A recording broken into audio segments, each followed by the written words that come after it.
Hello and welcome to this edition of Crossover. I'm Tisha with Charlotte and Ellie. We have two crossovers here.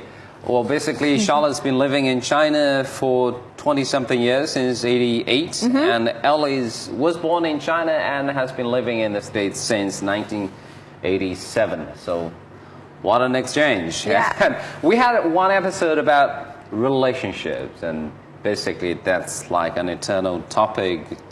Men and women, marriage, relationship, and who are the right ones for you, and who are your Mr. Right or Miss Right. And last episode, you talk about in your years, what was considered as acceptable, what was being encouraged, say, basically academic backgrounds. Yes. Because the other day, there was that new movie directed by Zhang Yimou, produced by Zhang Yimou, Under the Hawthorn Tree. And that was basically talking about a guy, a student actually, just a student from the city. And he was working and he was being re-educated in the countryside. And the girl was another girl from the city. She kind of fell in love with the boy. And they were kind of looking for the common language, the common background that is important. But if you go back to the 50s, what were the criteria? I know it was long before you were born. 50s in China? Yep. I've got the whole list. Well, why are you asking me? Check it. Ellie? In the 50s? Can't tell you. No. Wasn't born then either. Yeah, in the 50s and 60s. And I guess that was also true in the States. Heroes. That was because not long after the Second World War, all these heroes were admired. So if they could find someone who used to serve in the army, so veterans. The veteran soldiers, obviously, yeah, very much sought after. That's very macho, It's a very macho image to have. Yes. And we girls love macho guys. Yeah, absolutely. And in 1978, the entrance exam. Re-established, and people start to go to universities. Yes. And in '79. You had the open door policy. Exactly. Yeah, opening up policy was adopted. So obviously at the time, that's right. As you said, academic degrees or whether you're successful in career, these have been included. And in the 90s, your observation. In the 90s in China is such a different country compared to what it was in the 80s. The fruit of the open door policy had come to realization. In this generation, young women and young men have lived in prosperity. I mean, they haven't had the times when they have to worry about food or clothing. As I was, when I was young, I didn't ask for new clothes every single New Year, Chinese New Year, because the family is on a very limited budget. But I think this generation, everybody lived very comfortably. Yeah, but say by the 90s, I would say by the 90s, wealth was becoming more part of the picture. That's right. There are three groups of people who are very much sought after, who are the three groups of people? In the 90s. In the 90s. Rich ones. Yeah, maybe someone that has their own little business or, is doing... Talking about rich ones would be the ones from Guangdong. Yes. Because Guangdong is always seen as the frontier of the opening up policy or the economic development. Entrepreneurship, And when you speak Cantonese, that means, okay, you might be rich. You might be rich, my goodness. Yes. Okay, so rich people. Yes. And? Education. Still education. I'm sure. Yeah. Because that is still a ticket to a good life. I mean, you've got the entrepreneurs from Guangdong who are having successful businesses, but you also got the educated ones who are studying overseas and coming back to serve here or staying over there. Where not only about a guarantee of a good life or a better future, basically because that's when we feel knowledge or an academic background that's been respected again. That's right. Yes. So, if you're married to a professor, that means you have that respect. That means you are put on that layer of the social pyramid. Yes. It means that you've got class. You've got class. Such as in this case. Like I'm married to a professor. All right. In the 90s. and there is another group. Yes. There's another group. Overseas Chinese, or anyone who's got a, say, foreign connection, overseas connection. Say if you have relatives in other countries. Then it was still quite something new to have overseas connections, or now I think, especially in big cities, it's everyone, you know, people go overseas for vacations now. What about now, in the 21st century now? Greater wealth. Greater wealth. Greater wealth. Greater wealth, and also I think with the further opening door of China to the West, and I mean, people can essentially get a passport and go and visit any other country freely now.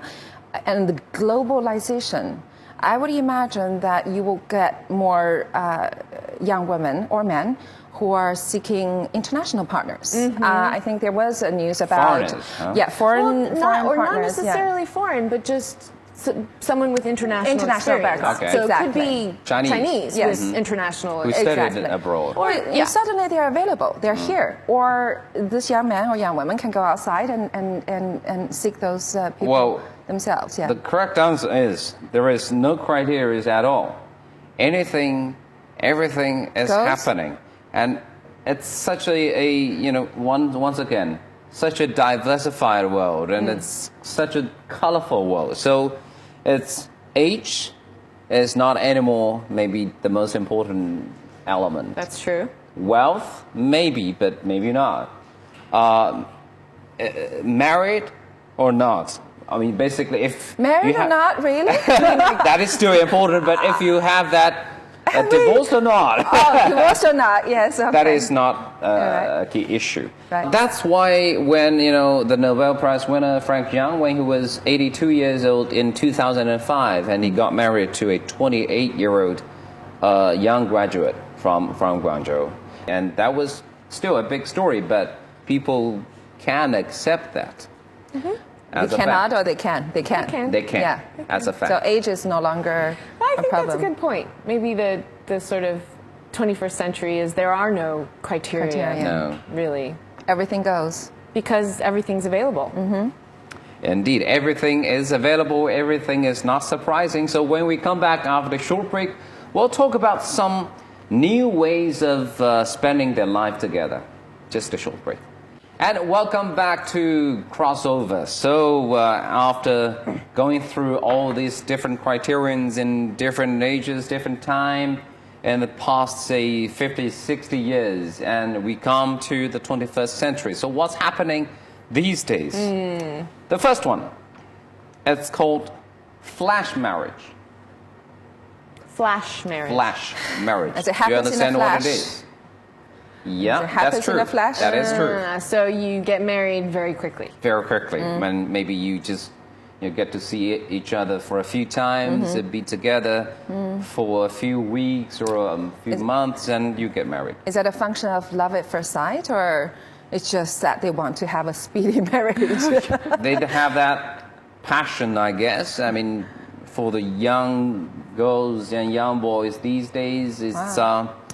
they are just willing and ready to just go ahead. When they have that feel, when they feel they are ready, then they just go ahead. And what is the result of such a flashy marriage or flash marriage? Some flashy divorce, some just went on, and they live a happy life. It's just like, love at first time. Yeah, and I would say this sort of phenomenon, I think, has been around a long time. I don't know that sort of fast marriages like that are necessarily a product of the 21st century. I mean, I know my husband's parents got married within 6 weeks of meeting each other. And they've been married 36 years now, or 37 years now. So, I mean... Is that considered flash? That's pretty flashy. 6 weeks? 6 weeks, I'd say, is flashy. I got a friend whose parents fall in love within with each other and got married within 6 weeks as well. But then you also got Las Vegas in the United States that really allows you to have flash marriage. Well, and flashy ones too. Britney Spears, I forget, it was years ago, I guess, but she got, wasn't it Britney Spears? She got married in got drunk Las and then Vegas. annulled it the next and day. then the next day it was annulled. So That's a drunk marriage, though. You know, but that would be an interesting A flashy point. drunk marriage. When they have flash marriage, do they have the option to annul it when they don't feel like it? Can you get annulments in China? I guess not. I mean, if you're would be a married, if you divorce. have that certificate, that means you are married. Then if you... That may be a good service to provide.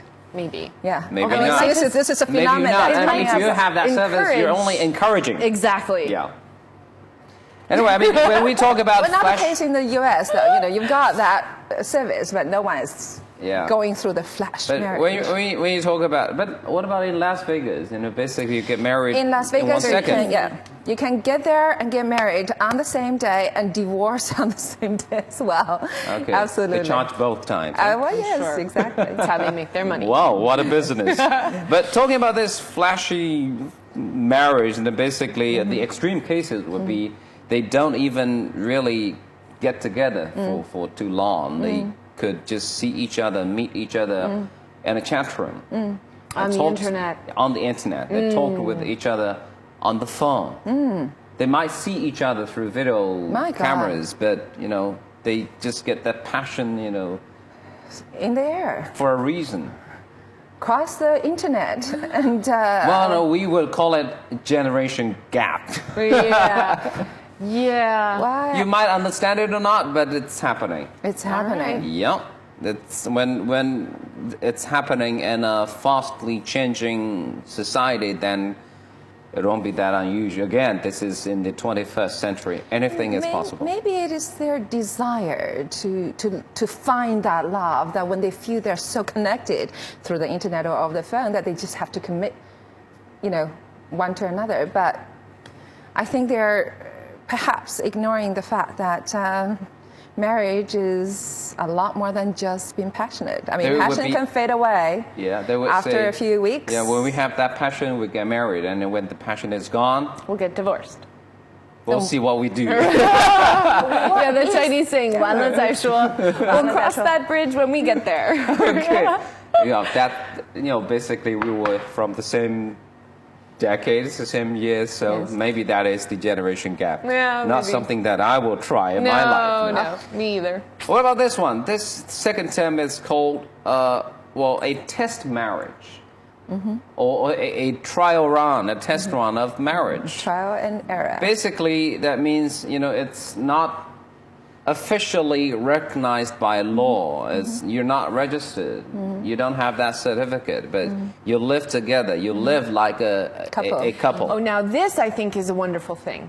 That this is now becoming more accepted in Chinese society, where you can, as a couple, live together, you know, share your lives with each other and not have to be married. Because a lot of times, you know, you might be dating someone and think you're very compatible with them, but then once you start living with them, you realize this isn't going to work. And it takes living together to figure that out. That's right. So I agree. I'm glad that this is now I agree. trend. But on the other hand, if you ask the parents of the girls, you know, no, I wouldn't imagine everyone is very pleased with that. Yeah, because you know, in traditional Chinese culture, you know, in the parents' generation, they're still thinking that, you know, why is my daughter living with this guy who's getting all the benefit of a marriage? Exactly. Without What a sacrifice. marriage, you know.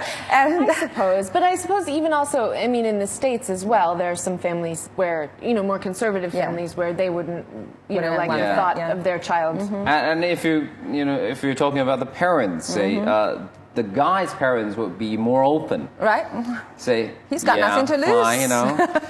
Exactly. And the girl's parents would be, hey, think about it. Right. If you have to think it over.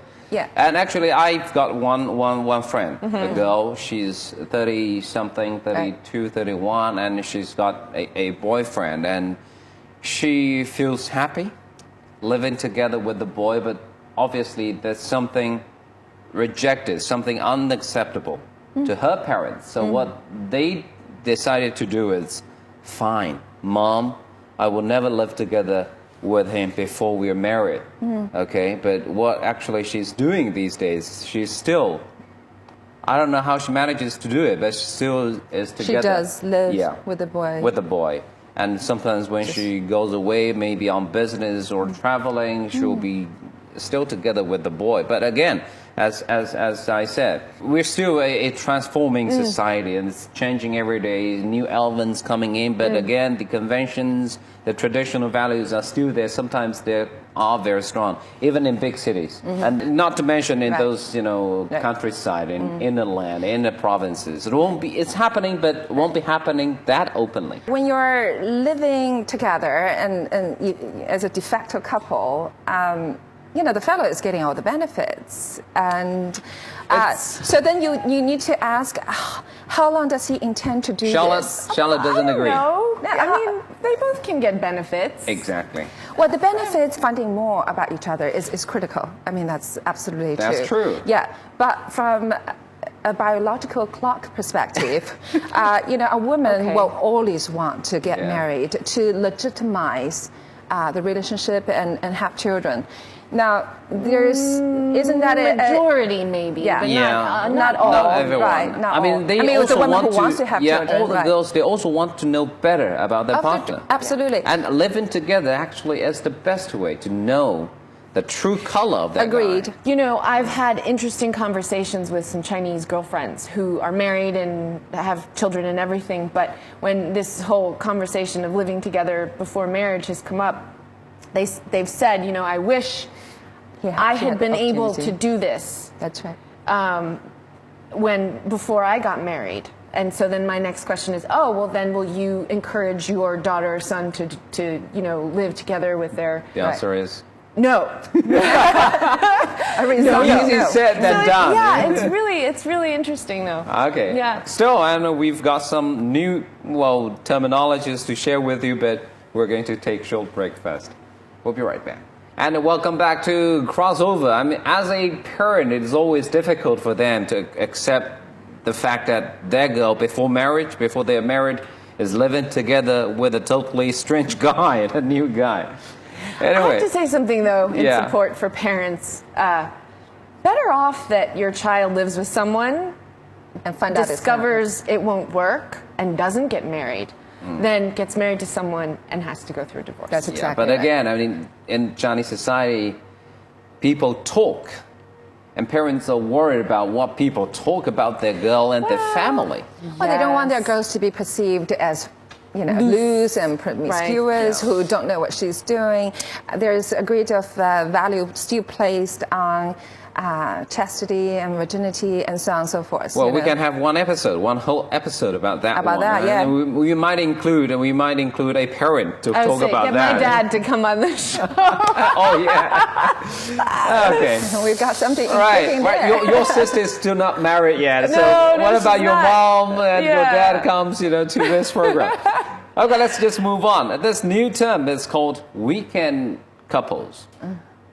So basically what they mean is they're married legally, but they do not live together. They have their own careers maybe, but they spend the weekends together. Now, do they choose to do this, or it was by virtue of the fact that they may work in different locations? For various reasons. Either they could be too busy, or this is the lifestyle they choose. They choose to do? You know, I know a lot of couples that don't work in different places, but really they only have time to spend with each other on the weekends. Just because they're so busy. They're too busy. They're so busy. I mean, they live together and everything, but they, you know. Well, so that's kind of an involuntary weekend couple. But if you are saying that certain people are actually choosing this particular lifestyle when they are living in the same city and have the time to spend with each other, I say then they may be better off not to get married at all. What's the point? To just stay as his or her own. Exactly. Maybe. It seems that each needs a great deal of space. I mean, if they can only afford each other the weekend. Now, what you said earlier was, because passion would fade away. Yeah. And that faded away? That's when the two live together for a long time. Then it's basically the intimacy and commitment, but passion would fade away. So I guess, it's just a guess, for these people, they try to keep that distance. The distance makes a heart grow fonder. Well, So- distance makes you more attracting to each other. Yeah. Charlotte, I'd say Some space. if you need distance to keep that flame sort of going. That's interesting. Yeah. The distance, when we say distance makes heart grow fonder, is like when you're a loving couple with each other and one happened to be away for a period of time and he or she just got back and then they're, rekindle their love. what and so on about and so we forth. put it this way?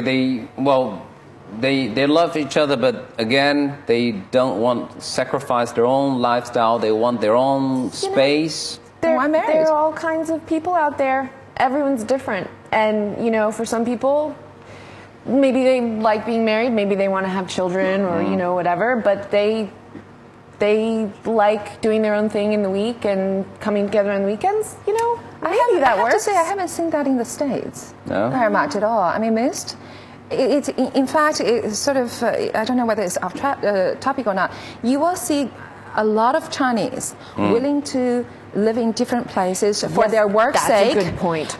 Even though when they're married. That's a good and point. you will see that as seem to be quite incomprehensible by people outside of China. I mean, they will be like, if you're going to be that devoted to your work, you might as well not have a marriage. So to be choosing to live separately during the week and only get together over the weekend, it seems that everyone needs some space. And that begs the question that if you need that much space, Use your space. are you actually Take in your love with space. each other? I mean, the definition of being in love with each other is that you can't bear the thought of not being together, and that's why you marry. But once again, I mean, as you said, it's happening, and maybe not with the majority, but it's happening, It's happening. and it's a subset of people. it's part of this society. What about this one? Fake singles. Basically, they're married, but in public, they appear to be still singles. Isn't that They deceiving? don't wear rings like myself. I'm not cheating. And I'm not showing. Hey, why are you doing that? Why do you do that? Well, my ring got too tight. You need it resized. And exactly. But I do hear stories about Yeah. these young girls, young boys. They are actually they're married, but Yeah. in the office, Yeah. their colleagues do not know that fact. They are actually married. Well, I think for some people it's a private thing. Maybe it's just they like that part of their life to be private. Maybe that's very Western of me. I don't know. In China, I don't think privacy is, in that regard, it's not. I don't know. I don't know. I mean, imagine- because when you are single, especially with the pretty girl, when you're single, then the atmosphere around you, the chemistry around you, it's just different. That's true. And when you're married, then somehow It changes. You're off the it market. all goes away. Yeah, Yeah, off the it market. does change. So It you does go change. back to the benefits of making yourself seemingly available.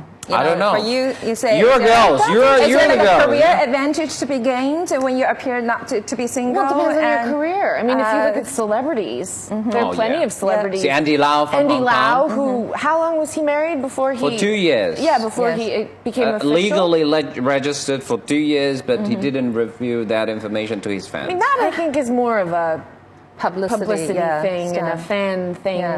than and that's not. I think the average person might. Yeah, I once asked a friend of mine, and in the States, you could live together without getting married. You could have physical intimacy very freely. So I always question, what is the point?